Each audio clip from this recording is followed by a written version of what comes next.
effectiveness, and improve interoperability. India, for its part, remains committed to contributing this collective effort. We also showcase indigenous equipment designed for peacekeeping operations, and we are prepared to share our such capabilities with interested partners. In the same vein, we are also ready to adopt best practices from all countries.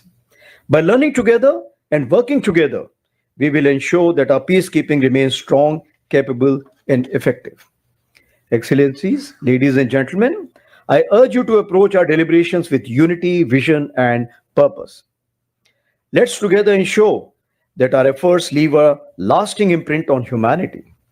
Let's reaffirm our shared resolve that the peace must prevail over conflict and compassion must triumph over division. Allow me to conclude by quoting Albert Einstein: peace cannot be kept by force, it can only be achieved by understanding. Thank you. Jai Hind. Shubh Khair, Shri Jean-Pierre Lacroix, Under Secretary General for Peace Operations, Ambassador Parvtaneni Harish, Permanent Mission of India, distinguished chiefs and representatives of troop contributing countries, esteemed guests, members from the media, ladies and gentlemen. It's a profound honor to welcome you all to this landmark conference of United Nations peacekeeping troop contributing countries.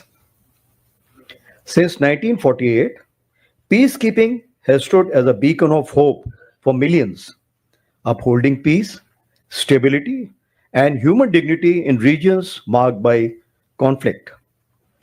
As the second UN Secretary General, Dag Hammarskjöld aptly put it, peacekeeping is not a soldier's job, but only a soldier can do it. Peacekeeping represents the most visible manifestation of the UN Charter's call to maintain international peace and security. In this spirit, your presence here reinforces the collective resolve of nations to ensure that peace remains not just an aspiration, but a lived reality for those in need. Whenever I am amongst the blue helmets, my thoughts travel back to 1993-94, when I was deployed as a young major as part of UNISOM 2, serving alongside the peacekeepers.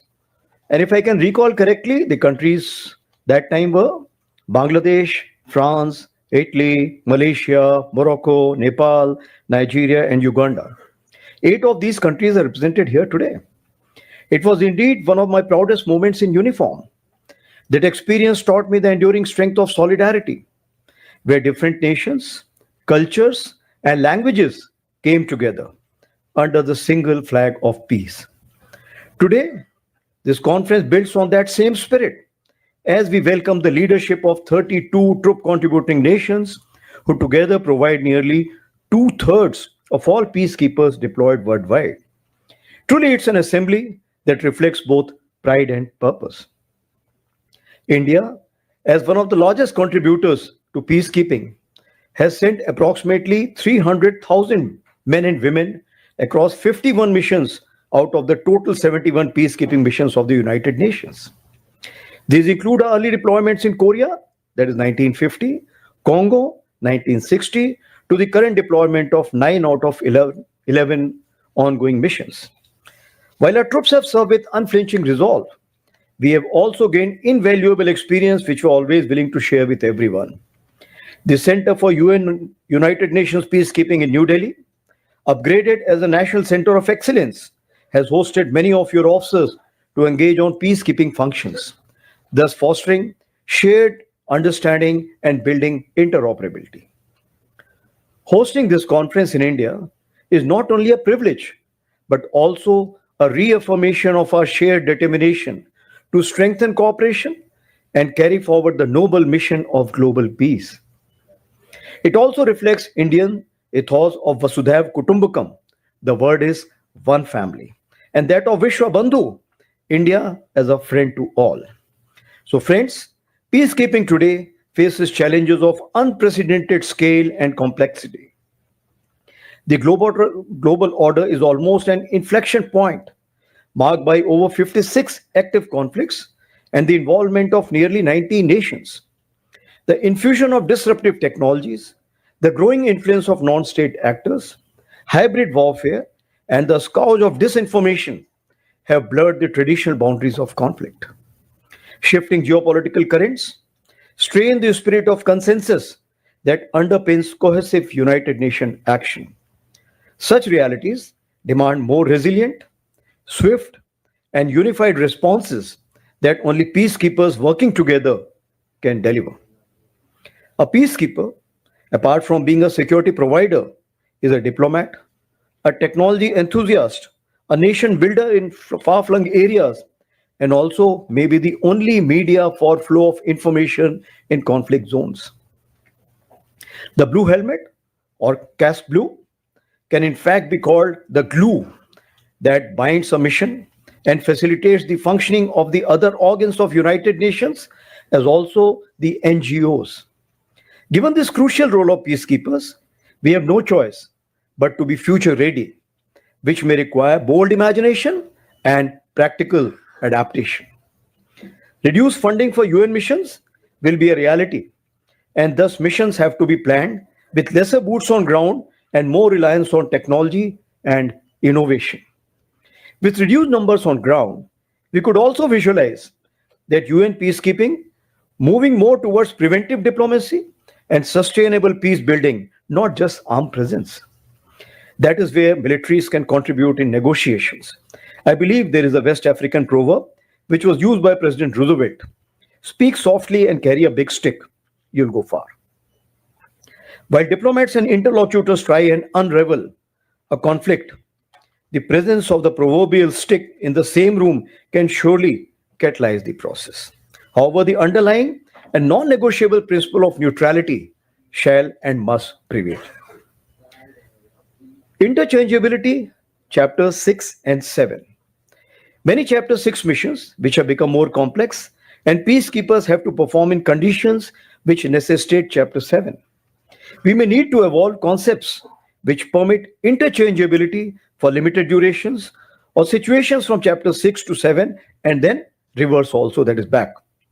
Also, our tactics, technologies, and procedures and the equipment should so evolve that a chapter 6 mission is already 6.5 type by virtue of deterrence value.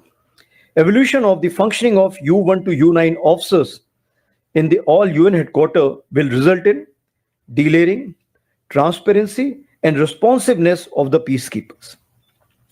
So we must integrate advanced technology into operations, enhance rapid deployment capabilities, and foster interoperability among contributing nations.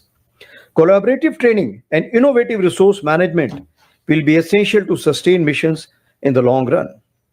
Together, we must build a framework that is both robust and responsive. Distinguished colleagues, the United Nations moral authority rests on human connection, and troop contributing countries must reinforce it by sharing best practices and harmonizing operational doctrines. Only then can we respond decisively to crises wherever and whenever they arise. Our unity is our greatest strength. This conference offers us a unique platform to deliberate on these challenges, share experiences, and learn from each other. It provides an opportunity to refine collaboration, enhance operational effectiveness, and improve interoperability. India, for its part, remains committed to contributing this collective effort. We also showcase indigenous equipment designed for peacekeeping operations, and we are prepared to share our such capabilities with interested partners. In the same vein, we are also ready to adopt best practices from all countries. By learning together and working together, we will ensure that our peacekeeping remains strong, capable, and effective. Excellencies, ladies and gentlemen, I urge you to approach our deliberations with unity, vision, and purpose. Let's together ensure that our efforts leave a lasting imprint on humanity. Let's reaffirm our shared resolve that the peace must prevail over conflict and compassion must triumph over division.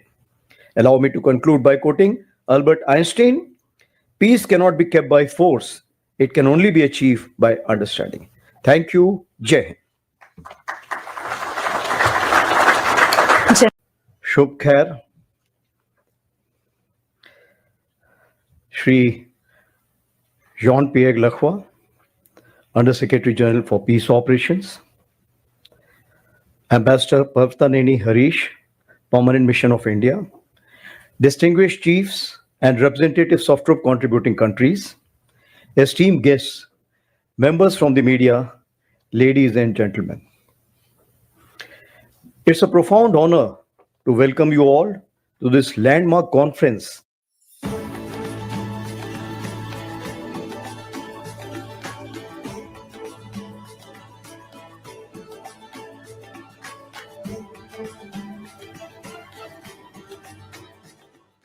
And human dignity in regions marked by conflict.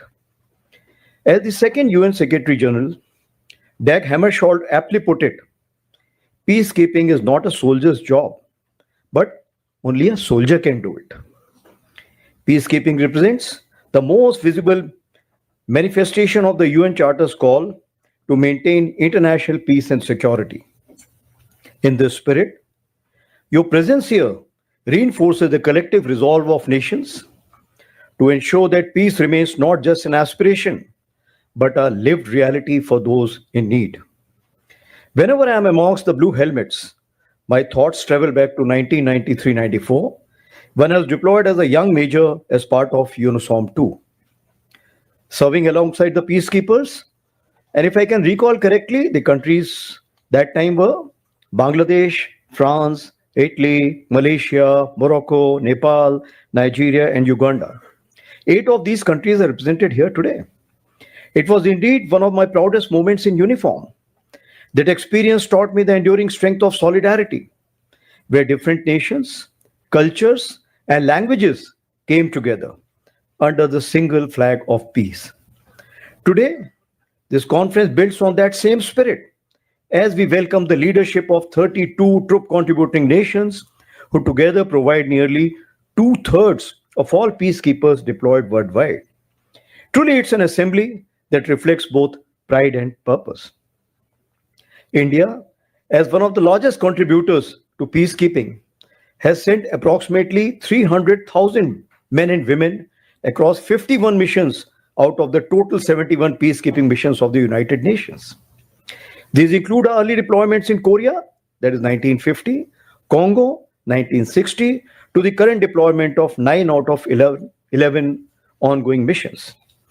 While our troops have served with unflinching resolve, we have also gained invaluable experience which we are always willing to share with everyone. The Center for United Nations Peacekeeping in New Delhi, upgraded as a National Center of Excellence, has hosted many of your officers to engage on peacekeeping functions, thus fostering shared understanding and building interoperability. Hosting this conference in India is not only a privilege, but also a reaffirmation of our shared determination to strengthen cooperation and carry forward the noble mission of global peace. It also reflects Indian ethos of Vasudhaiva Kutumbakam. The word is one family, and that of Vishwa Bandhu, India as a friend to all. So friends, peacekeeping today faces challenges of unprecedented scale and complexity. The global order is almost an inflection point, marked by over 56 active conflicts and the involvement of nearly 90 nations.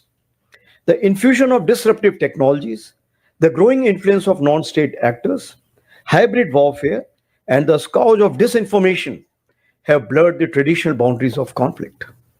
Shifting geopolitical currents strain the spirit of consensus that underpins cohesive United Nations action.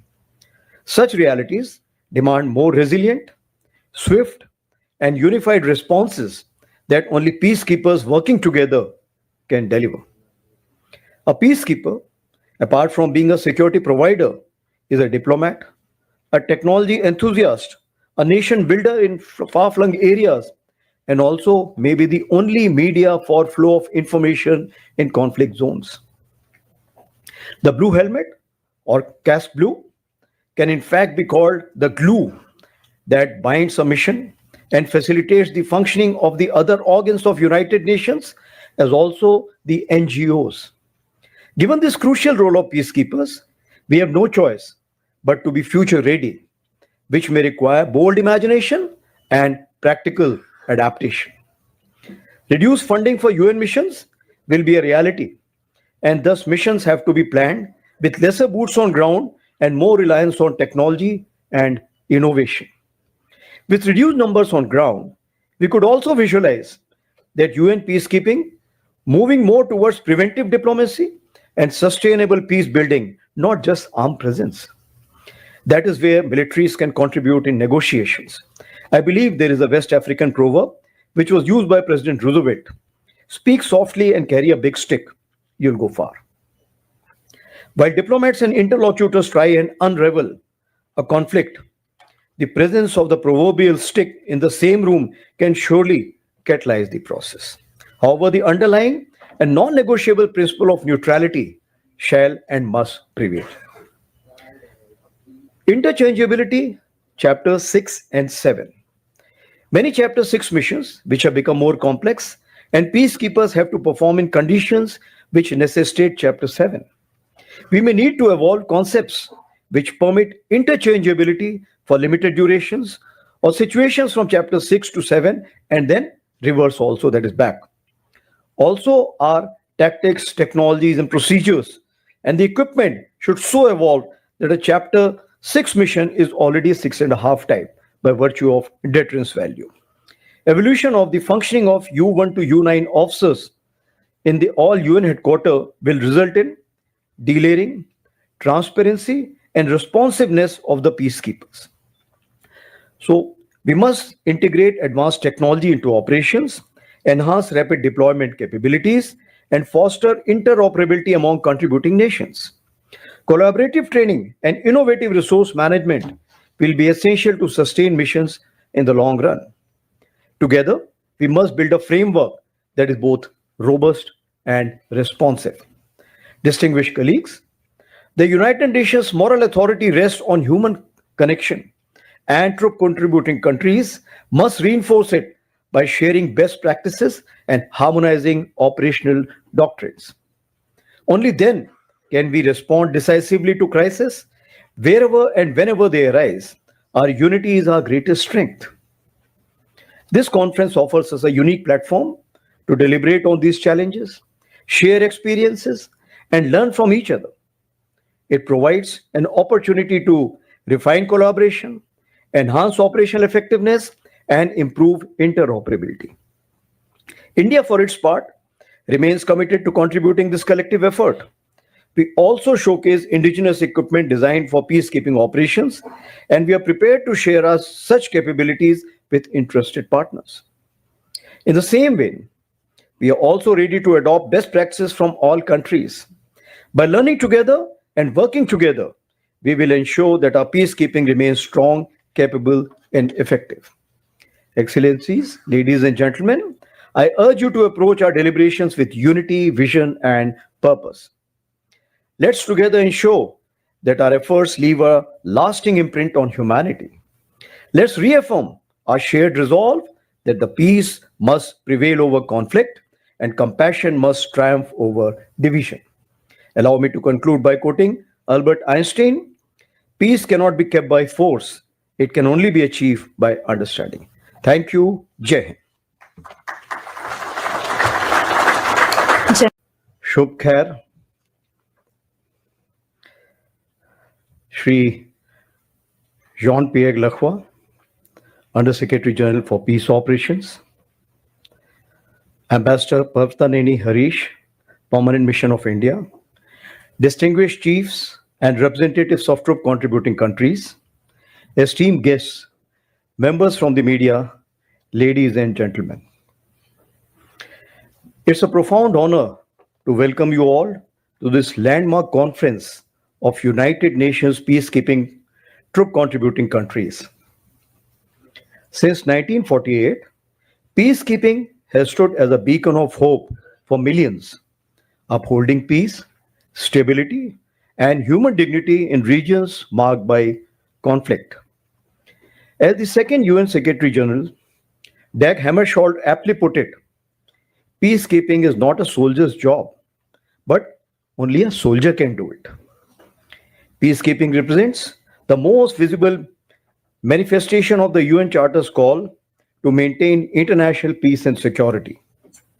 In this spirit, your presence here reinforces the collective resolve of nations to ensure that peace remains not just an aspiration, but a lived reality for those in need.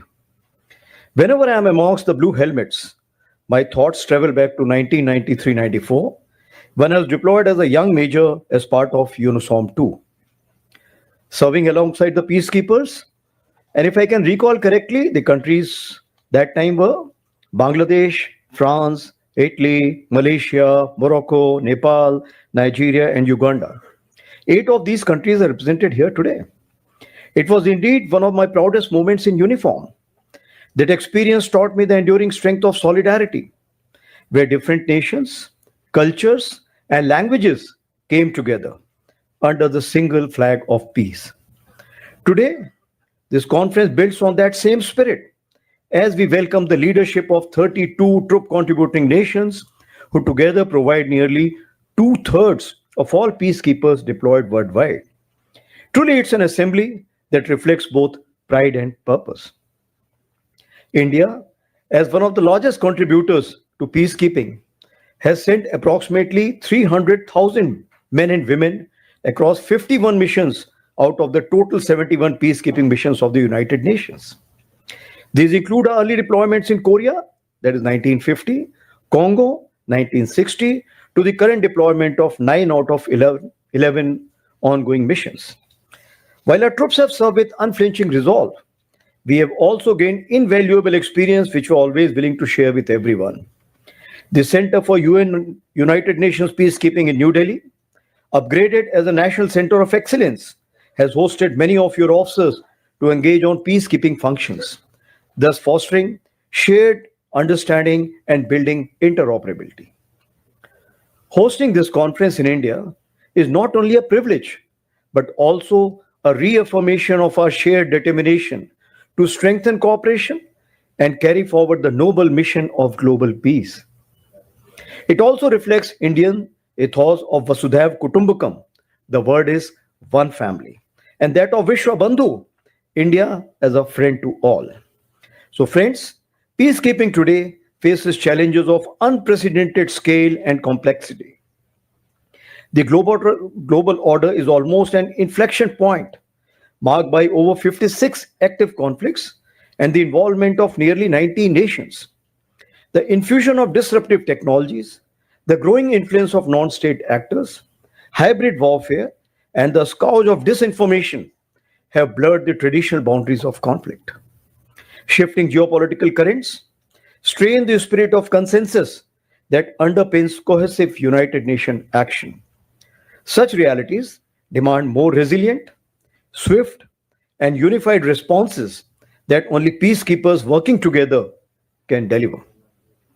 A peacekeeper, apart from being a security provider, is a diplomat, a technology enthusiast, a nation builder in far-flung areas, and also maybe the only media for flow of information in conflict zones. The blue helmet, or caste blue, can in fact be called the glue that binds a mission and facilitates the functioning of the other organs of United Nations as also the NGOs. Given this crucial role of peacekeepers, we have no choice but to be future ready, which may require bold imagination and practical adaptation. Reduced funding for UN missions will be a reality, and thus missions have to be planned with lesser boots on ground and more reliance on technology and innovation. With reduced numbers on ground, we could also visualize that UN peacekeeping moving more towards preventive diplomacy and sustainable peace building, not just armed presence. That is where militaries can contribute in negotiations. I believe there is a West African proverb which was used by President Roosevelt: speak softly and carry a big stick, you'll go far. While diplomats and interlocutors try and unravel a conflict, the presence of the proverbial stick in the same room can surely catalyze the process. However, the underlying and non negotiable principle of neutrality shall and must prevail. Interchangeability, chapters 6 and 7.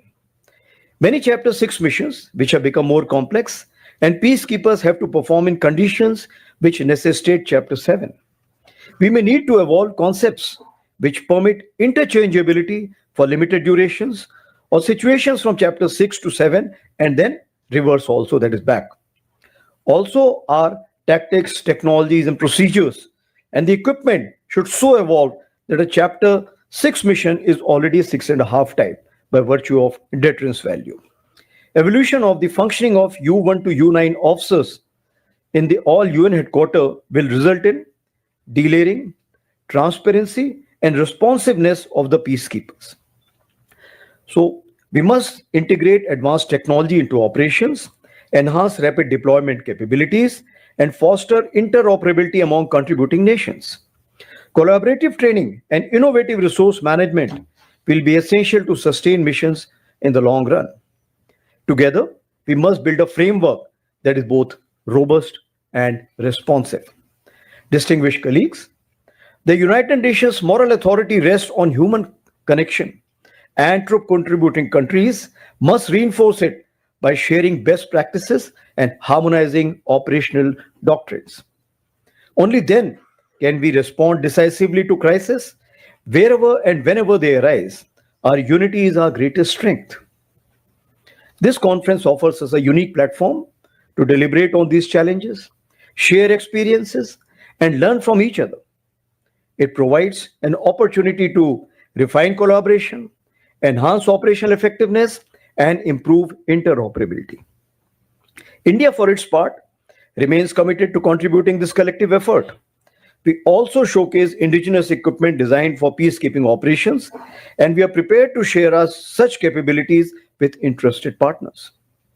In the same way, we are also ready to adopt best practices from all countries. By learning together and working together, we will ensure that our peacekeeping remains strong, capable, and effective. Excellencies, ladies and gentlemen, I urge you to approach our deliberations with unity, vision, and purpose.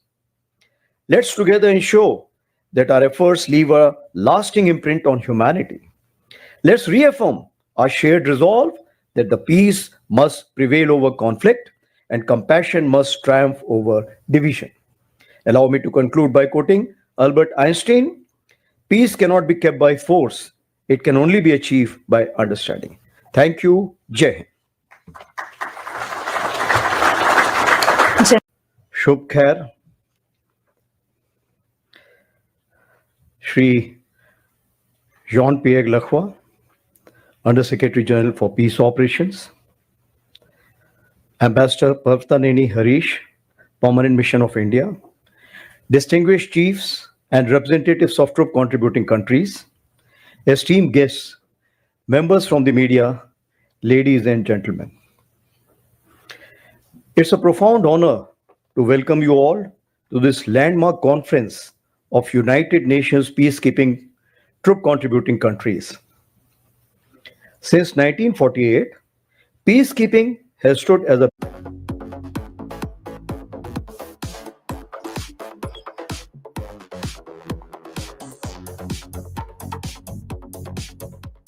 second UN Secretary General, Dag Hammarskjöld, aptly put it, peacekeeping is not a soldier's job, but only a soldier can do it. Peacekeeping represents the most visible manifestation of the UN Charter's call to maintain international peace and security. In this spirit, your presence here reinforces the collective resolve of nations to ensure that peace remains not just an aspiration, but a lived reality for those in need.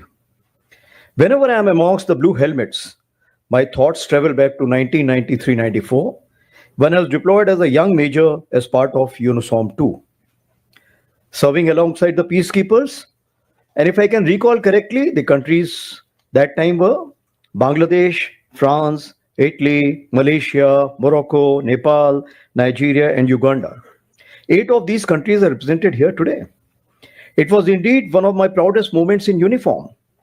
That experience taught me the enduring strength of solidarity, where different nations, cultures, and languages came together under the single flag of peace. Today, this conference builds on that same spirit as we welcome the leadership of 32 troop contributing nations who together provide nearly two-thirds of all peacekeepers deployed worldwide. Truly, it's an assembly that reflects both pride and purpose. India, as one of the largest contributors to peacekeeping, has sent approximately 300,000 men and women across 51 missions out of the total 71 peacekeeping missions of the United Nations. These include our early deployments in Korea, that is 1950, Congo, 1960, to the current deployment of 9 out of 11 ongoing missions. While our troops have served with unflinching resolve, we have also gained invaluable experience which we're always willing to share with everyone. The Center for United Nations Peacekeeping in New Delhi, upgraded as a national center of excellence, has hosted many of your officers to engage on peacekeeping functions, thus fostering shared understanding and building interoperability.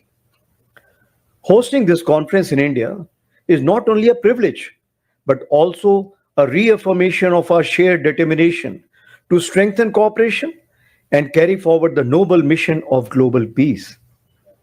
It also reflects Indian ethos of Vasudhaiva Kutumbakam. The word is one family. And that of Vishwa Bandhu, India as a friend to all.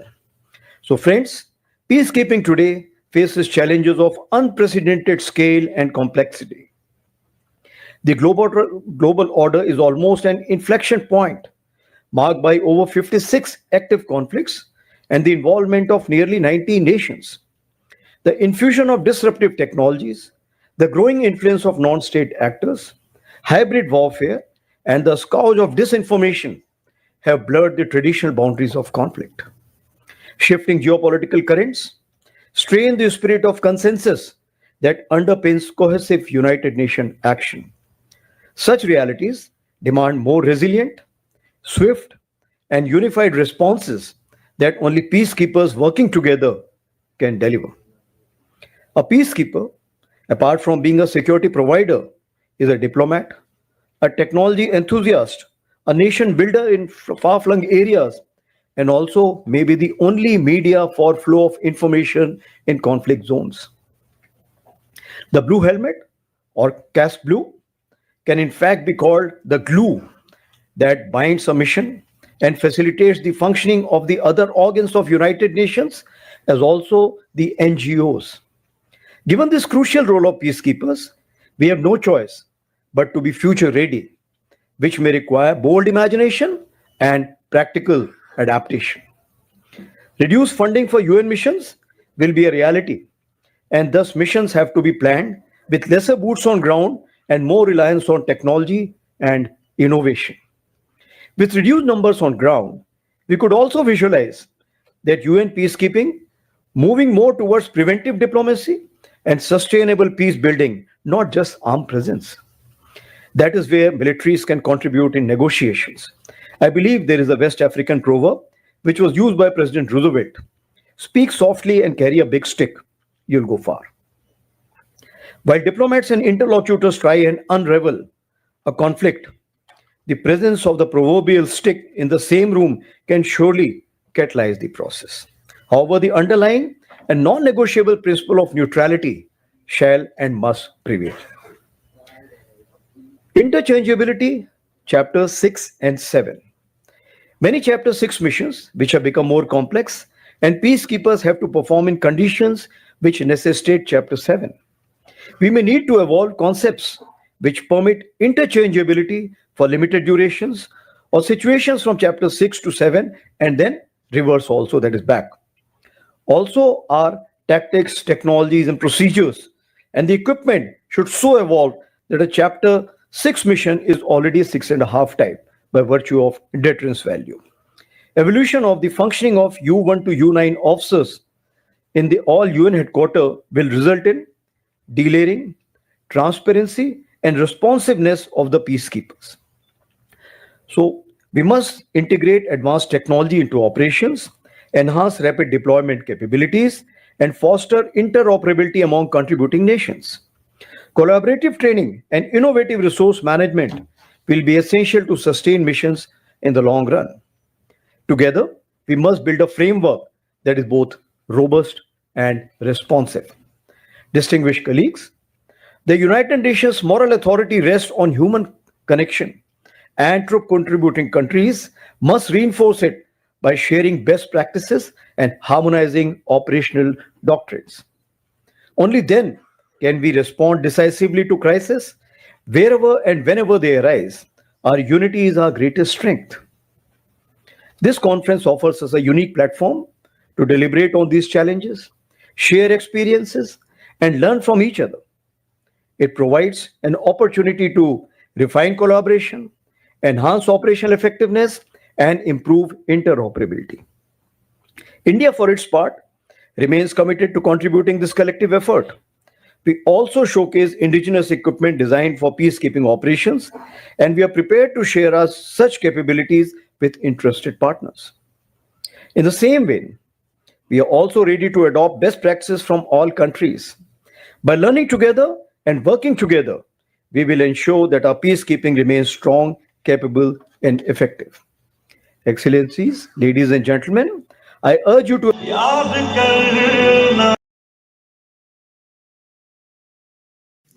Thank you very much, everybody. This is a tremendous day for the world. It's a tremendous day for the Middle East. And you can see that this is probably the greatest assemblage of countries in terms of wealth and power maybe ever assembled. And it's just an honor to be a part of it. We're going to be signing a document that's going to spell out a lot of rules and regulations and lots of other things. And it's very comprehensive, but we've already signed documents in the Middle East and having to do with Israel and Hamas and just about everything else. And it's really working out incredibly well. The hostages, as you know, were let go on time, on schedule. The very sad situation of bodies, which was always a sad situation, and they're being sought out, and they're working with many different people, finding some were brought in and some were not. And they're working out to find out where those bodies are. It's hard to believe that you even have to say something like that. It's so sad. It's so sad. But what's not sad is that we have finally, after, I guess they say 3,000 years, I've heard from 3,000 years to 500 years, but whatever it is, it's a lot. But this was the one, this was the granddaddy of them all. And frankly, I thought this was probably going to be the toughest, and maybe in many ways it was, but we had a lot of good talent. Steve Witkoff, Jared, and Marco, and Pete, and General Kane was so great. John Ratcliffe was incredible. We had an amazing array of talent, and we were helped by, in particular, the countries represented at this table. I will say, Tamim, you were fantastic, and your country is unbelievable. And I don't think they give you a fair shake. They talk about you as though you're not a nice person, and you happen to be a nice person. You happen to live in a little tough neighborhood. You're surrounded by everybody. And without you, this wouldn't have happened. And I just want to thank you very much. That's Qatar. And thank you. He's a great gentleman, and he's an amazing leader. And another man who's been a friend of mine for a long time. I don't know what it is. I like the tough people better than I like the soft, easy ones. I don't know what the hell that is. It's a personality problem, I suspect. But this gentleman from a place called Turkey has one of the most powerful armies actually in the world. It's much more powerful than he even lets known. If you look at some of the recent conflicts, he was at the top of them, and he was winning them, and he did win them. And he doesn't want any credits. He doesn't want anything. He just wants to be left alone. He's a tough cookie, but he's been my friend. And every time I've ever needed him, he's been there for me. So I just want to thank President Erdogan, Turkey, great guy. When NATO has a problem with him, because he is difficult, they call me. They said, would you do me a favor? Could you speak to Erdogan? And I do, and he never fails us, right, General? He never fails. He's amazing. So I just want to thank you for the friendship. It's great. Thank you very much. And then, of course, we have the host tonight. And I just want to thank you very much. There was a reason we chose Egypt, because you were very helpful and very, very helpful. Everybody wanted to have this, but we really thought it was appropriate. And you are a great leader. You have very little crime. You have problems that other countries don't have. And of course, nothing's perfect, but the job you do is amazing. And I want to thank you. Another one, he's been my friend right from the beginning during the campaign against crooked Hillary Clinton. Have you heard of her? We were both downstairs waiting to go up to meet this gentleman who has a place called Egypt, the oldest civilization. They say 6,000 years. China is 5,000 years, but you're actually number one, 6,000 years. Can you believe it? But the oldest, they say, civilization. But so I went up to meet him first. And we liked each other so much that she waited for about an hour and a half. And I think your meeting lasted about 2 minutes with her. So I always remembered that. But that was our first meeting. We had great chemistry together. And he's a fantastic man and a fantastic general, by the way. But he's a great president. And I want to thank Egypt and all of your representatives for treating us all so well. Thank you very much. So we're going to be signing, and we're really representative of a whole group of nations, and they're sitting behind us. And you know, most of them, I can tell you, this guy's got so much money. They all have so much money. There's more money and power sitting behind us. I love that they're behind us. They've never been sitting behind anybody before. This is a unique position for them, but they are seriously, they're among the most powerful countries in the world, the richest countries in the world, and there's never been really an assemblage like what we have today. I don't think, Tamim, I've never seen it anyway. And I want to thank everybody for being with us. Here's a man, I just solved the war for him, Azerbaijan. Right? Did I do a good job? Where's your compatriot here? Where's Arias? You two guys are still getting along, right? They fought for 32 years. In about 1 hour, we settled it, right? And they like each other now, too. It's good. That's great. I think it's great. Well, I want to thank everybody for being here. We have Italy. She's a very strong ruler. She's doing a great job. You're doing a great job. Thank you very much. There's so many, but we're actually going to be making a speech after this. So this is just a very important signing, but we're doing a signing, then we're doing a speech. And then I may stay behind with the leaders just to talk about that, some things without the press, without the media. But I want to thank the media for you've been so respectful on this deal. You know the importance of the deal. And I really, it was so pleasant to watch. I was on the plane for quite a while listening to the various newscasts, and they were all fair. They were talking about how incredible this is. This is an incredible day for the world, let alone the Middle East. So I just wanted to thank the media. They really treated it with respect. I wish you could be like that on other things, but that's perhaps too much to ask for. But on this, tremendous, everybody feels the same. Just tremendous respect, and we appreciate it very much. Can we get the documents, please? Okay. You'll sign right here. Okay.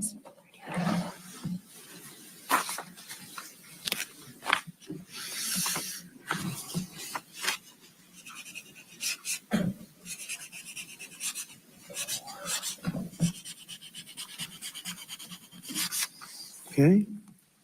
Same document. Here's-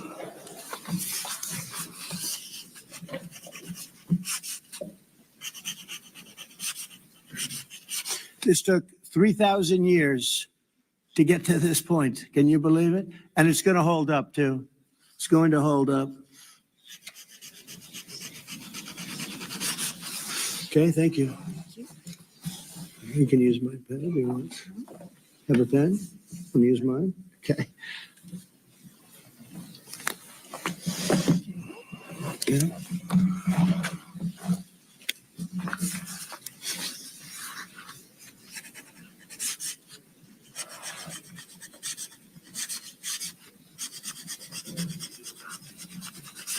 Okay.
completed copy, Mr. President. Hold it up for, Okay. you can hold it up for. Okay, fine. I think we're going to hold it up. I don't hold up the signature page, yeah.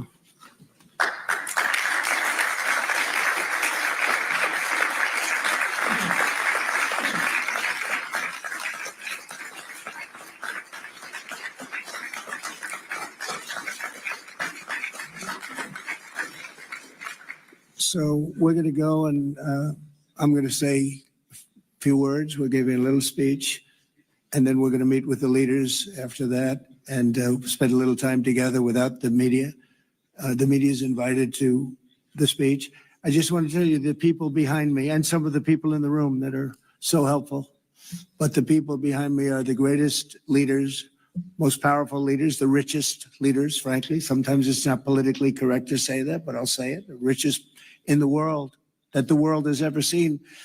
And yet when you get to know them, I know every one of them, in their own way, and I can say in particular some, because that's the way life works, but some of the greatest people you'll ever meet and people that really care for their countries. And why this happened is they all came together and they wanted to get Gaza straightened out. They wanted to get the whole thing straightened out. It got to a point where it was just crazy.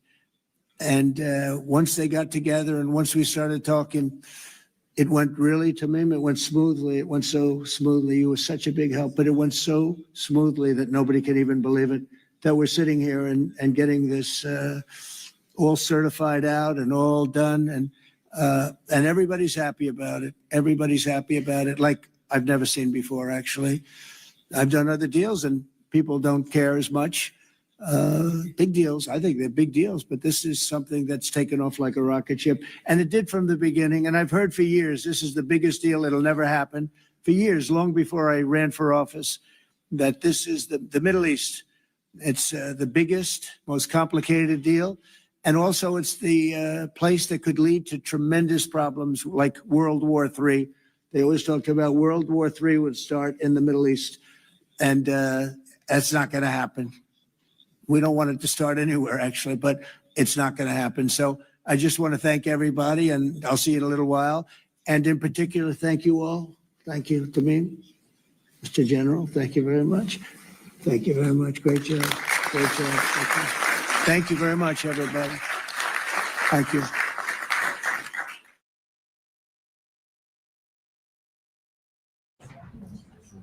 Mr. President, we just have two quick proclamations for you to sign today. The first, today is Leif Erikson Day. Leif Erikson was a famous Viking explorer who discovered the coast of Newfoundland over a millennium ago. This is a hugely important holiday, particularly to Scandinavian Americans who celebrate his legacy as a great explorer, as a devout Christian, and really just a fascinating individual in the history of our continent. Sweden and various other countries. We have a lot of people from Sweden.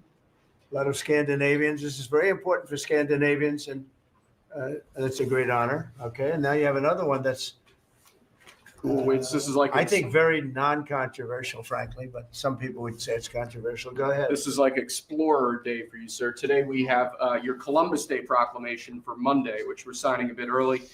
Christopher Columbus obviously discovered the New World in 1492.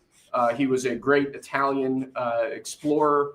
He sailed his three ships, the Nina, the Pinta, and the Santa Maria, across the Atlantic Ocean and landed in what's today the Caribbean. But this is a particularly important holiday for Italian Americans who celebrate the legacy of Christopher Columbus and the innovation and explorer zeal that he represented. In other words, we're calling it Columbus Day. Okay. Yes.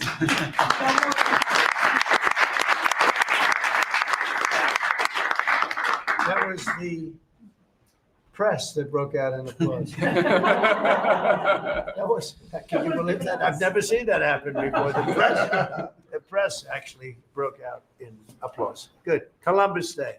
We're back. Columbus Day, we're back, Italians. Okay. We love the Italians. Okay. Thank you, Mr. Thank you. President. Great. Thank you very much. Have a good one, sir. So we covered Scandinavia and Italy. Not bad. Now for the rest of the world. So I want to thank everybody for being here. As you know, last night we reached a momentous breakthrough in the Middle East, something that people said was never going to be done. We ended the war in Gaza and really, on a much bigger basis, created peace. And I think it's going to be a lasting peace, hopefully an everlasting peace. Peace in the Middle East. We secured the release of all of the remaining hostages, and they should be released on Monday or Tuesday. Getting them is a complicated process. I'd rather not tell you what they have to do to get them. They're in places you don't want to be, but we are getting the hostages back on Tuesday, Monday or Tuesday, and that'll be a day of joy. I'm going to try and make a trip over. We're going to try and get over there, and we're working on the timing, the exact timing. We're going to go to Egypt, where we'll have a signing, an additional signing. We've already had a signing representing me, but we're going to have an official signing. And the amazing thing is all of the countries over there, from Qatar to Saudi Arabia to UAE to all of them, I mean, the rich ones, the less than rich ones, they've all come together, something which is amazing, actually. They've all come together for this, and they're really probably the best relationships they've ever had. So it's been really something incredible that nobody thought it was possible to get it done. And very importantly, the hostages are coming back. As you know, they consider them hostages. They talk about them as hostages, but there are approximately 28 dead people, mostly young, mostly men, but and boys. I mean, boys. The one woman talked about her baby. Her baby's 25 years old, but you know, to her it's her baby, and we're bringing them home. We're getting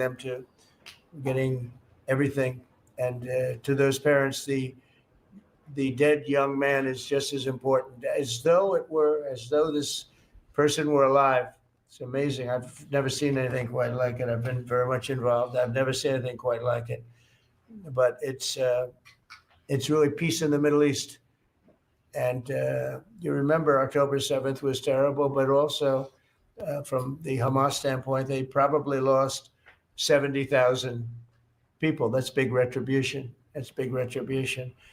But at some point, that whole thing has to stop, and we're going to see to it. Gaza is going to be slowly redone. You have tremendous wealth in that part of the world by certain countries, and just a small part of that, what they make will do wonders for Gaza. And I think you're going to see some tremendous countries stepping up and putting up a lot of money and taking care of things. But there's tremendous spirit like I haven't seen. And even the news, I won't call it fake news for this purpose, because they really were very fair today, I must tell you, in all cases. But they covered it very well. They covered it very fairly. Everybody loves it. Everybody. People that were never giving us a fair shake, frankly, they can't even believe it. They're so they're amazed by it. A lot of people are.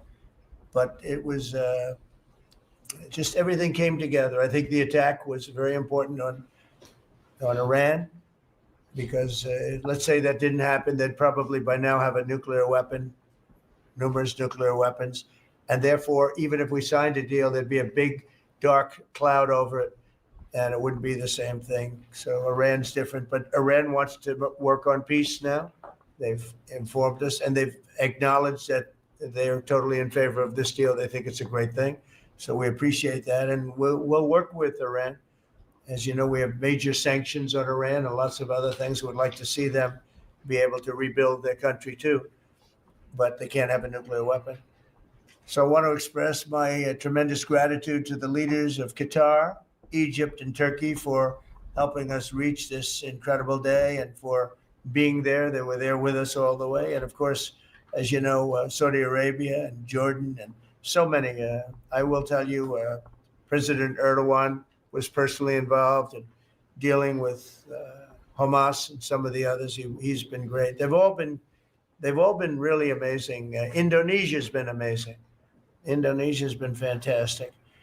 The whole world has come together for this. People that didn't get along, people that didn't like each other, neighboring countries that frankly didn't like each other, but now it's just this moment in time.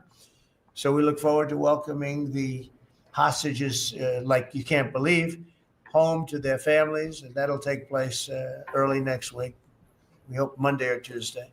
And all Americans should be proud of the role that our country has played in bringing this terrible conflict to an end. And I want to thank, some of the people, JD, you were fantastic. And Pete, you were great. Marco was fantastic. Some of you were very much involved. I'm looking around. So indirectly, I think almost everybody in this room was involved. Susie, I want to thank you very much. You were incredible. You've done an incredible job. So, and yes, John, what you've done was invaluable. CIA, John Ratcliffe, and he's done an incredible job. So I want to thank you all. And if I'm missing anybody, I apologize, but you've been amazing. And then you have Steve Witkoff, who worked so hard. And you remember we settled 7, this is number 8. We settled 7 wars or major conflicts, but wars. And this is number 8. And the one that I thought would be maybe the quickest of all would be Russia, Ukraine. And I think that's going to happen too. But in the meantime, they're losing about 7,000 people a week. And that seems pretty bad. They're losing mostly soldiers, young soldiers. They go out to war and they're getting killed. And while it doesn't affect us in a lot of ways, we've got a big ocean in between. You don't want to see that happen. It was a big mistake. That war should have never happened. It would have never happened if I were president. So we're here this morning for a cabinet meeting as my administration continues to deliver for the American people, despite the radical left lunatics that shut down our government. You have Democrats that they've lost their way. They have no leadership. We don't even know who to deal with over there. At least they know who to deal with. We have no idea who we're dealing with over there. It's like they have no idea what they're doing. Republicans have voted repeatedly to pass a clean, nonpartisan bill to reopen government at the same funding levels. We're not going to do anything only good for healthcare. We're really, I think, become the party of good healthcare. And they keep using healthcare as a cudgel. They want to try and get everyone thinking about healthcare. We're the ones that are saving healthcare. In fact, one of the things we're doing is we're going to be reducing the cost of medicines by 100%, 200, 300, 500%, and even more than that, because as you know, we're in the process of favored nations right now. We've exercised a clause because we were subsidizing the entire world. The entire world pays a fraction of what the United States has been paying. And we've already, numerous Pfizer and other companies have already signed. And other countries are a bigger problem because they've been getting a subsidized rate. We've been paying for years. This has gone on for 30 years. We've been reducing the rate of drugs for other countries because we've been paying much more than we're supposed to. And they used all sorts of ideas like research and development. I said, what about Germany? What about these other countries? Aren't they paying? No, we have to pay research and development.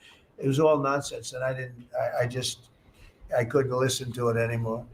So it's a very radical, big, tough shift, very tough. We got a lot of things going on there. But, and you probably heard me say this in my first term, I think it was my 3rd year, we reduced drugs from the beginning of the year to the end of the year.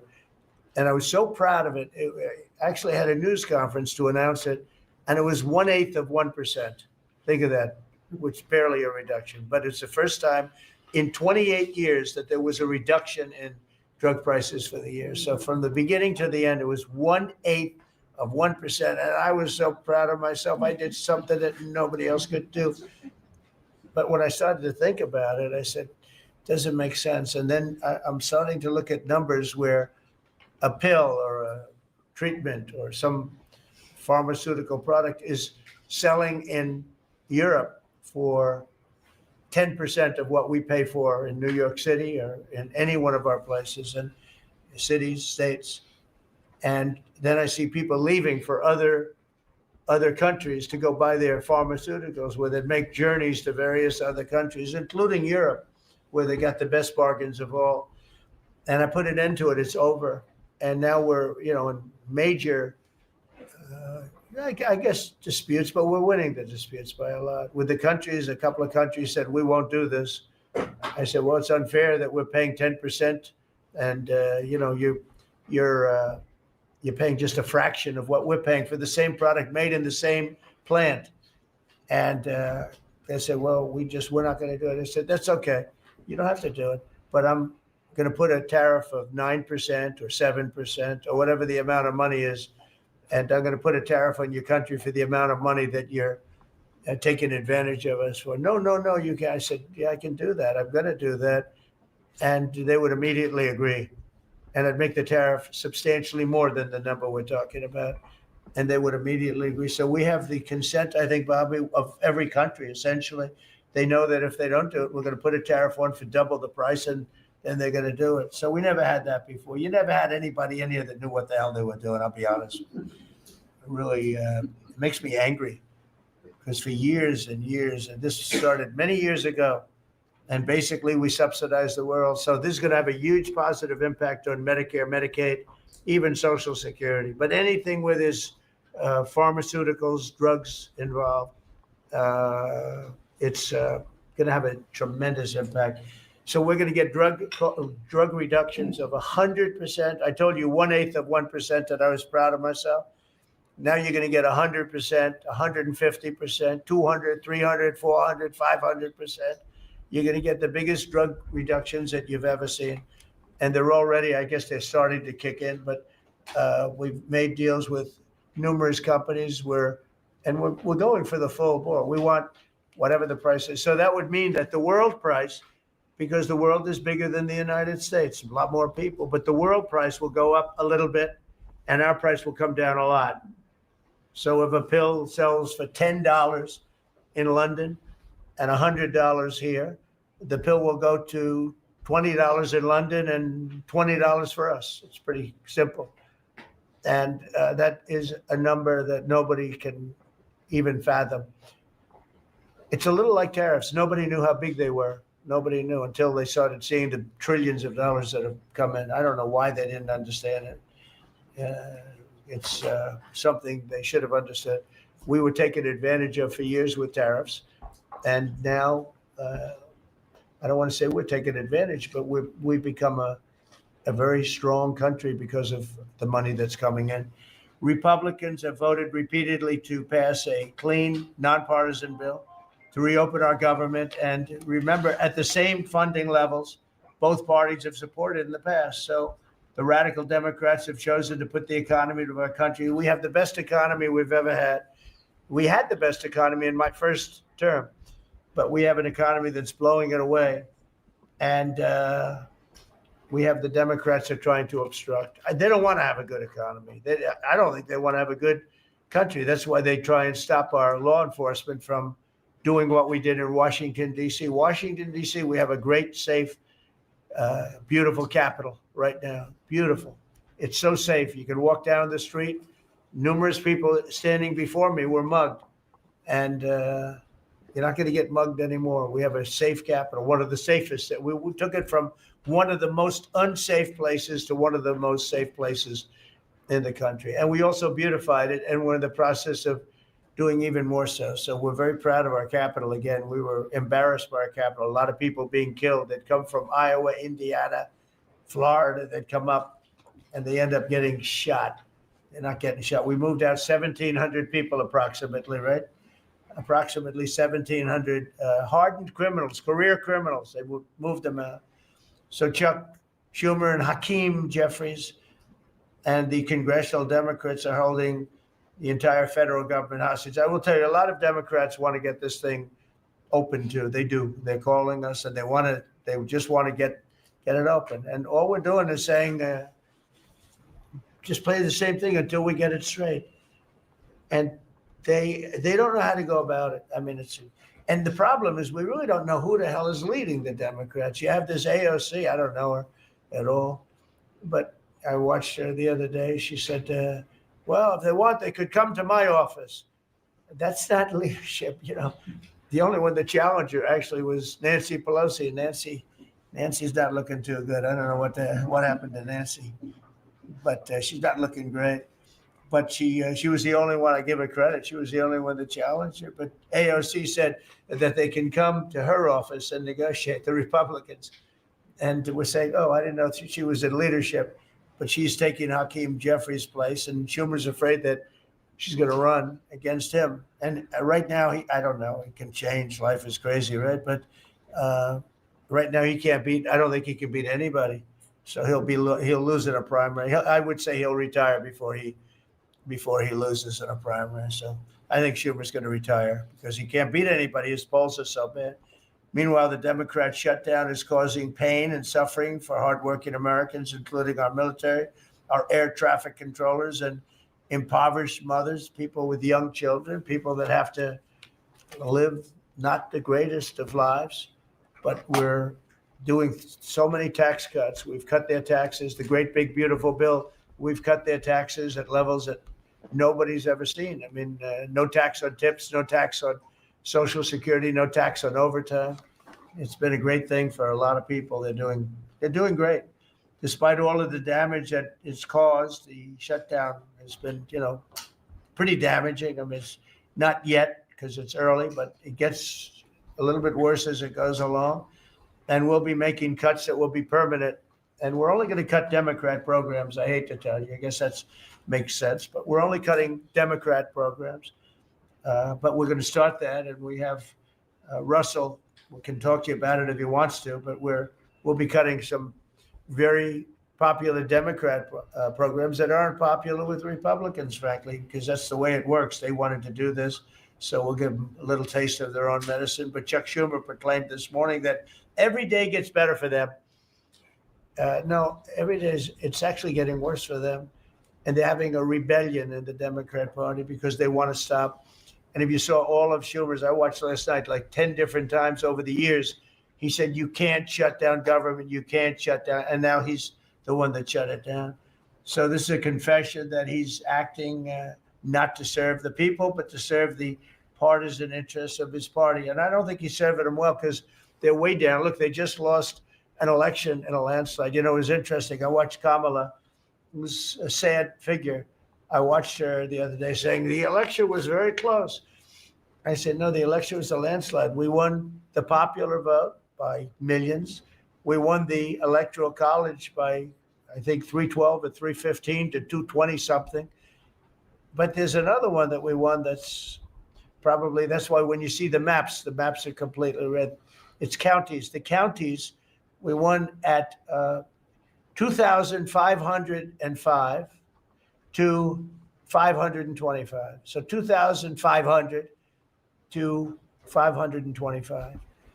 That's called one of the greatest, biggest landslides in history. And that's one that people are using now as a primary. But literally, when you see it colored in, the entire country is red representing Republicans. So, they go around, they just lie. And everything's a big lie with them. Well, the other side, and the other thing I don't understand is, Christie, I looked at crime numbers in Chicago. They're through the roof. And I have a governor who stands up every day and tells us how wonderful Chicago is. Just a lie. It's like a con job. It's like Gavin Newsom. He says how well he's doing in California, and they're doing terribly. Population's getting smaller. People are leaving. And other people are coming in. And, I wouldn't say it's an even trade. While the other side is focused on playing games, the Trump administration is focused on creating jobs, bringing down prices. And we've really brought them down a lot. That's the other thing. We're bringing down prices a lot. We're bringing down grocery prices. But the big thing is energy. When you bring down energy, everything comes down. And the energy prices are way down. I see we're down to about $61 now a barrel.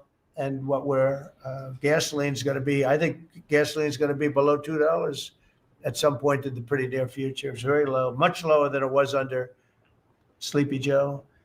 And we're restoring law and order in our country. We're restoring it here, but we're restoring it right now. We're in Memphis. We're going to Chicago. We're going to other cities. Many governors are asking us to, including Democrats are trying to ask. I don't know what the big problem is. If I were a Democrat governor, I'd be saying, whatever you can do to get crime down, I'll take anybody. You can bring them in I don't care who it is. A lot of people said that. They interviewed women, these beautiful women in Chicago, black women with a MAGA hat, a red hat. They said, we don't care who he brings in here, but this place is really dangerous. We just want crime to stop. It's true. They don't care. They don't differentiate between the National Guard and the Marines. They don't care. They'll take anybody. And that's the way it is. I mean, they want what we did in D.C., they want to happen to them. And it's happening in Memphis already. I see in less than a week, the numbers are really good. And it'll be great. And it will fix that. We'll go to various other places, and we're going to be stopping crime in our cities, and that's a great thing. And we won't get credit for it, but it's a great thing. We've launched a historic campaign to take back our nation from the gangs and the street criminals, violent repeat offenders, illegal alien lawbreakers, domestic extremists, and savage, bloodthirsty cartels. And very little, by the way, is coming in by water. In case you haven't known, the drugs aren't coming in by water. In fact, we can't even find any boats in the water anymore. We had boats. We were like a subway train loaded up with drugs. Every single boat that you see getting taken out kills 25,000 Americans. Think of that, because it's pretty tough stuff, but it kills 25,000 Americans. So when you hear that, it's no longer tough. But here in Washington, we've deployed federal law enforcement and National Guard to restore public safety, and we're working to replicate that in numerous places all over the country. And we have a very powerful military. We have a very powerful National Guard. I want to thank the governor of Texas, who has been, as usual, great. Governor Abbott, he gave us 400 troops without even a question. And we have other governors likewise doing what has to be done, because they know we have to confront crime. We're directly confronting the sinister threat of left-wing domestic terrorism and violence, including the terrorist group Antifa. You saw that yesterday. We had a news conference. Antifa's out of control in Portland and other places, but mostly Portland in the case of Antifa. And we had people that were really badly affected by them. It was terrible. So one of those things, but we're knocking the hell out of them. And we're looking for the people that are funding them. And those people are going to be just as guilty as the people that smack people over the head with a baseball bat. And I'd like now to ask Attorney General Bondi and Secretary Noem to discuss this a little bit and tell where we are. And then we'll go around the room. We'll go quickly. We're going to go quickly if we can, because we have a lot of things to do, including I won't be spending that much time here because I'll be leaving fairly soon for the Middle East. And I'm very honored to be involved with that. I'll tell you, it's a great thing for our country. People are so happy about it. I've never experienced anything quite like it. I've never seen such universal praise for being able to do something. No, it's something that nobody thought was possible, and we're going to end up having peace in the Middle East. Who would have thought? So, Pam, could you start, and then Christy, please. Sure, President Trump, and despite the Democrat shutdown of our government, our law enforcement officers are out there working without paychecks, round the clock, to keep and make America safe. Secretary Hegseth and I were recently in Memphis. We had 1,100 law enforcement officers in one room with us. The Memphis PD, they were the happiest to see us, don't you think, Secretary Hegseth, of anyone? We had ATF, DEA, FBI, U.S. Marshals. I'm not sure if our park police were there. We had Treasury, Secretary Bessent, and of course we had Secretary Noem's Homeland Security, all working together with the Guard. They were so happy to have us there. We've been making arrests left and right. So far, we made 562 arrests and seized 144 illegal guns just in the short time we've been in Memphis. And many of these people are career criminals. And when you take them out of a place, your crime rate just goes down. These people commit crimes every single day. They're sick. And we're taking them out. In some cases, we're bringing them back to their countries where Biden allowed, with the stupid open borders that we had in our country, to come in. But they're being brought back to other places, or they're being put in jail, but they're career criminals.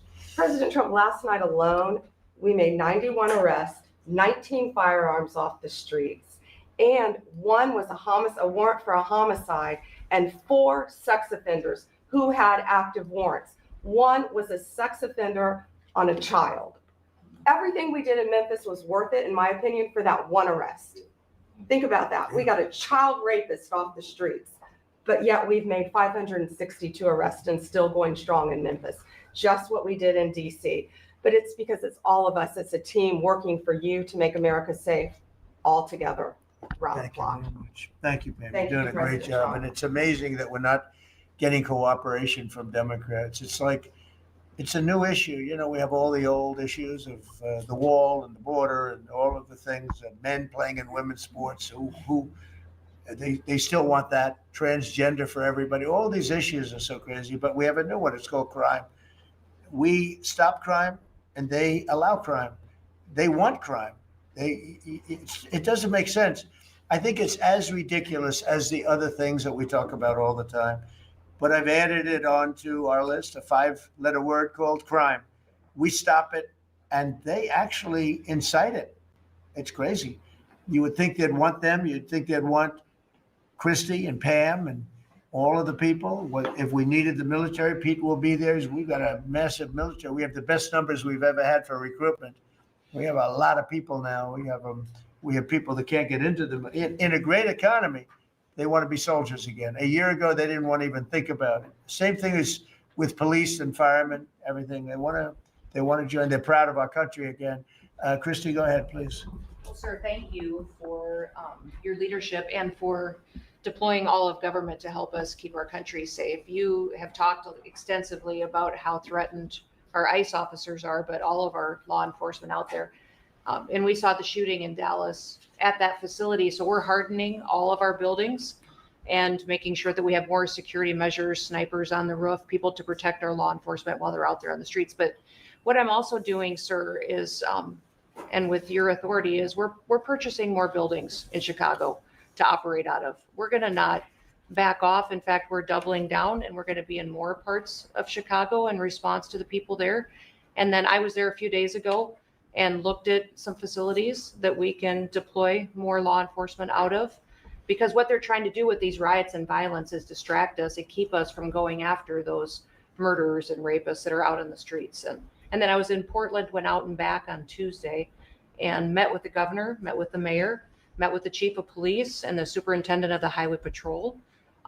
They're all lying and disingenuous and dishonest people. Because as soon as you leave the room, then they make the exact opposite response. So we're looking at new facilities to purchase. They're in Portland too, and we're going to double down. And I told them if they didn't meet our demands for safety and security on the streets and work with us, then we were going to bring in more federal law enforcement. So I want to thank Pete and the Department of War for all their help. They've been fantastic. But while we fight litigation and work with Pam on that, we're going to send more of our resources and men and women out there to keep everybody safe. So no worries. What we see in DC and what we see in Memphis for benefits for people in the safety and security, we'll see that in Chicago and Portland. The numbers in Memphis, it's only a week, but the numbers have been amazing, I understand. That's exactly right. The crime numbers are way down. Fantastic. And it shows what a partnership can be between local law enforcement and the federal government. And if we have to do it the hard way in Portland and Chicago, we will. But the people demand the safety. My lawyers are in court right now as we speak for you, arguing in Chicago and Portland to keep them safe, to bring in the guard. The government doesn't want it there, but we do. We're going to keep their citizens safe. Thanks. The people want it. I don't understand the politics of it. I don't understand why a Pritzker is trying to protect people that are really bad. They're more scared of the anarchists that are on the street and the politics of it than they are of doing the right thing. I think they're afraid. Yeah, I think they're threatened. They don't tell us, but I think Pritzker's threatened by people. There's no other reason that this could be possible, that they don't want to have a safe Chicago. And we can solve the problem very quickly. And we're doing that anyway, regardless of if he doesn't want it or if he does want it, we're doing it anyway. So make sure. I asked the mayor that himself. He said that Portland was perfectly safe, a beautiful city, no problems. And I said, well, why did you clear the streets for me today then and build out a 4-block radius to make sure I could get in and out of here? And these people on the street screaming death to ICE. There's graffiti that says Molotovs melt ICE. We have the guillotines. We're going to use them. The things that almost different. It's like anarchists. it really You know, is. it's really different than a lot of the others. This is a sick situation, but those are anarchists. Those are people that want to overthrow government. They're really degenerates. And we're finding out who is supplying all of those beautiful signs and everything Well, else. Scott's been fantastic. His team finding the financial networks is great. That's what gives everybody. Scott will do that. That's easy for Scott. Right? We got a great team, sir. That's good. How about we go to Marco? You can talk a little bit about what's going on and Well, go ahead. yeah, Mr. President, I don't know if one day perhaps the entire story will be told about the events of yesterday, but suffice it to say, it's not an exaggeration that none of it would have been possible without the President of the United States being involved.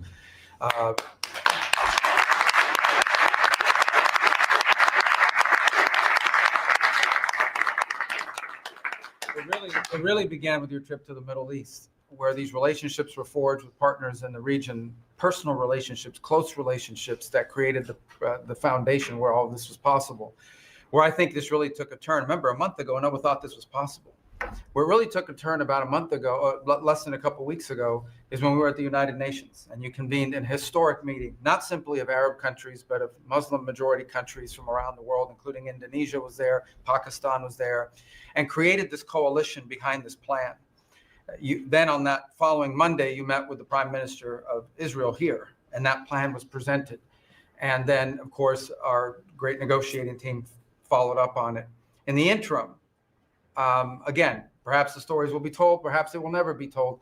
The president had some extraordinary phone calls and meetings that required a high degree of intensity and commitment and made this happen. And I think what's important to understand is that yesterday what happened was really a human story. There's a geopolitical aspect to it. There's no doubt about it. It creates the conditions for Gaza to one day be a normal place again and people to have a better life and Israelis to be safe. But yesterday was a human story. And because of the work you put in, and honestly, not only is there no other leader in the world that could have put this together, Mr. President, but frankly, I don't know of any American president in the modern era that could have made this possible because of the actions you have taken unrelated to this and because of who you are and what you've done and how you're viewed. And this weekend, because of that, at some point very soon, we are going to see 20 living human beings emerge from the darkness into the light for the first time in 2 years.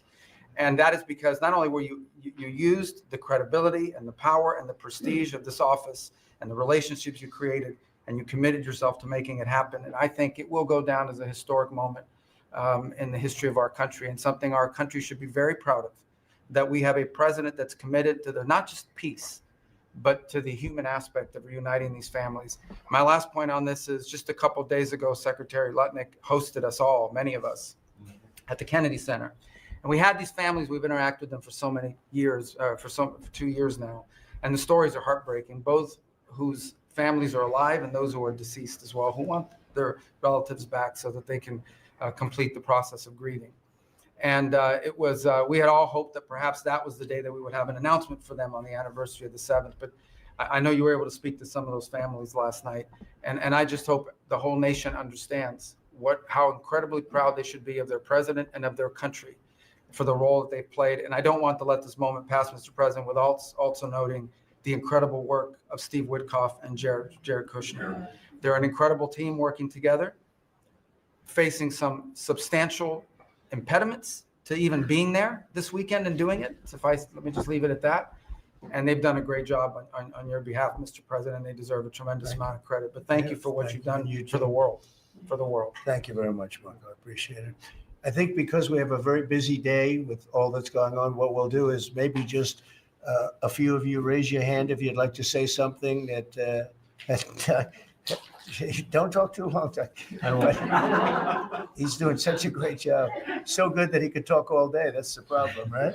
But go ahead. And what we'll do is just take a few hands and then we'll go back to getting peace done. Okay? We'll go a little bit quicker. We'll take a few questions from the press. Go ahead, please. President Trump, I just want to double down on what Marco was sharing.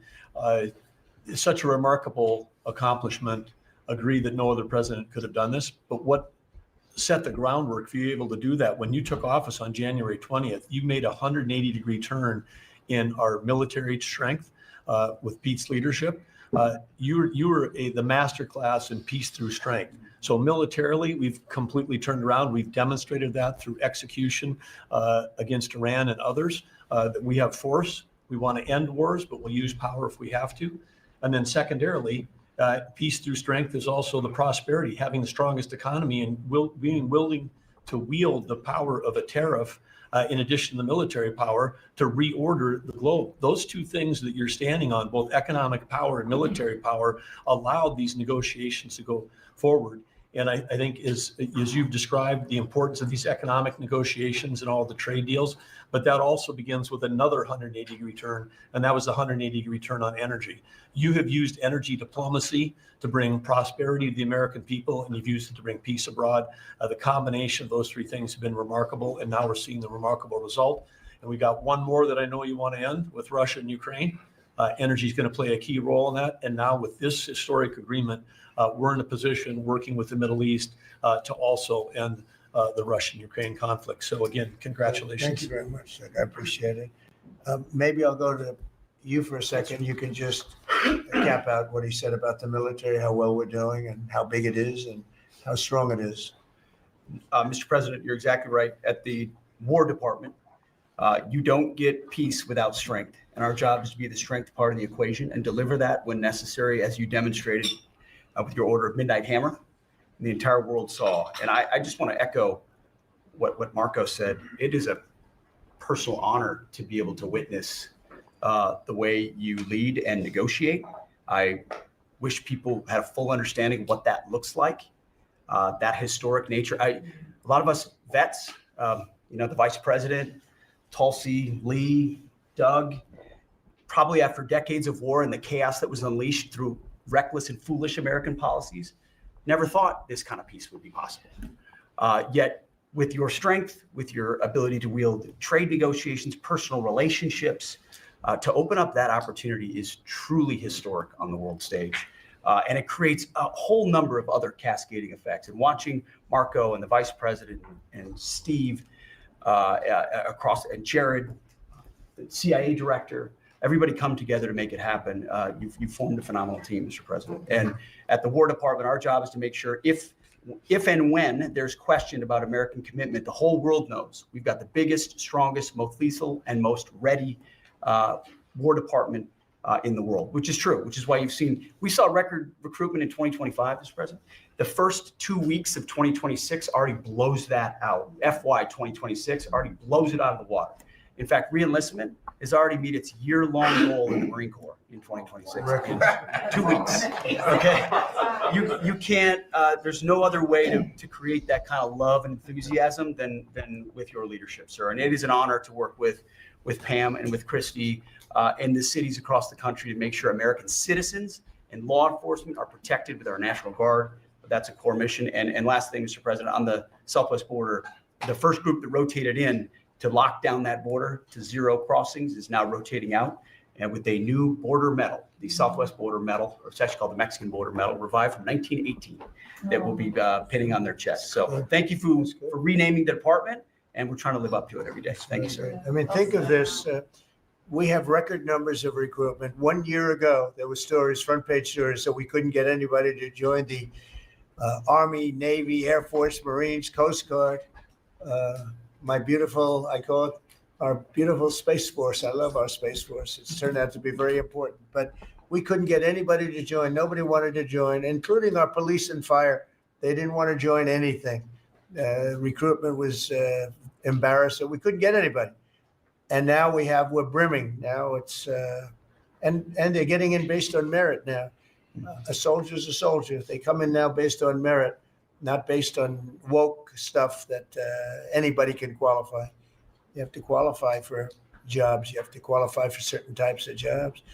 And it's amazing. So we were embarrassed a year ago. Think of it, a little bit more than a year ago. I think it stopped on November 5th. I think it really started. This all started on November 5th, the election day. But now everybody wants to be in. We have an overabundance, and maybe we should raise it a little bit. I don't know. I like that idea, sir. But we could raise it. But we have so many people want to join, and they're proud of our country again. JD, could I ask you to say a few words? Yes, sir. So just a couple of things.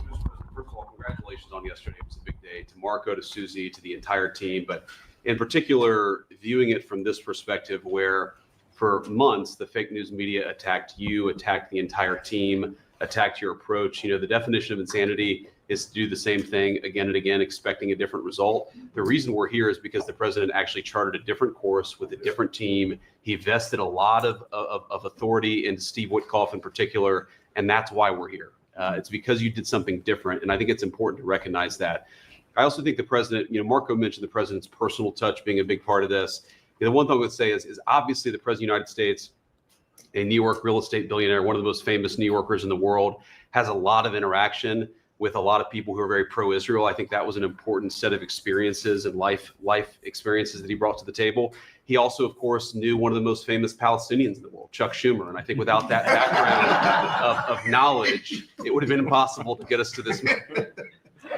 Second thing I would say, just on Chuck Schumer, the president mentioned this, that Chuck Schumer said this has been very good for us this morning about the shutdown. One of the things that we talked about before all the media came in and that all of us are going to work on for the rest of the day, we've been working on for days, is how to make the shutdown as painless as possible on the American people. So while Chuck Schumer brags about this being good, and I think the president is right, it's not good for him politically as much as he might think that it is.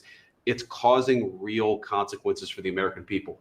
There's a low-income food program, the WIC program, that my mom actually used when I was a baby. That program is about to be underfunded and it's about to get cut off because Chuck Schumer won't open the government.